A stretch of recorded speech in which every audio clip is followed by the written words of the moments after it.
বিসমিল্লাহিল্লাযী লা ইয়াদুররু মা ইসমিহি শাইউন ফিল আরদি ওয়ালা ফিস সামাই ওয়া হুয়াস সামিউল আলিম। কার মুখস্থ নেই? প্রায় যারা আলহামদুলিল্লাহ এখানে যারা আসেন তারা বাইরের লোকদের মুখস্থ নেই, যারা দিন শিখে না এখানে এসে তাদের মুখস্থ নেই, কিন্তু আপনাদের মুখস্থ আছে, কিন্তু অনেকে আমল করেন না। এই মর্মে উসমান রাদিয়াল্লাহু তাআলা বলছেন যে রাসূলুল্লাহ বলছেন, মা মিন আবদিন ইয়াকুলু ফি সাবাহি কুল্লি ইয়াউমিন ওয়া মাসা, কোন বান্দা যদি প্রতিদিন সকালবেলা সন্ধ্যাবেলা বলে বিসমিল্লাহিল্লাযী লা ইয়াদুররু মা ইসমিহি শাইউন ফিল আরদি ওয়ালা ফিস সামাই ওয়া হুয়াস সামিউল আলিম সালাস মাররাত, তিনবার, লাম ইয়াদুররুহু শাই, কোনো কিছু ক্ষতি করতে পারবে না, জাদু ক্ষতি করতে পারবে না, জিন শয়তানও না, মানুষ শয়তানও না, আর সাপ বিচ্ছুত না, কোনো কিছু ক্ষতি করতে পারবে না।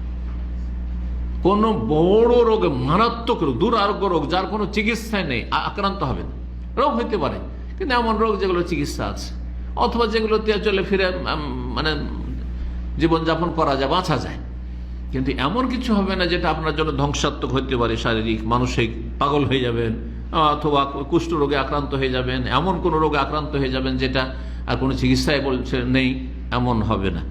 লাম ইয়াদুররুহু শাই, কোনো কিছুই ক্ষতি করতে পারবে না। হাদিস তিরমিজিতে রয়েছে, ইবনে মাজাহ, মুসনাদ হাকিমে রয়েছে, আল্লামা আলবানী রাহমাহুল্লাহ হাদিসটিকে সহিহ বলেছেন।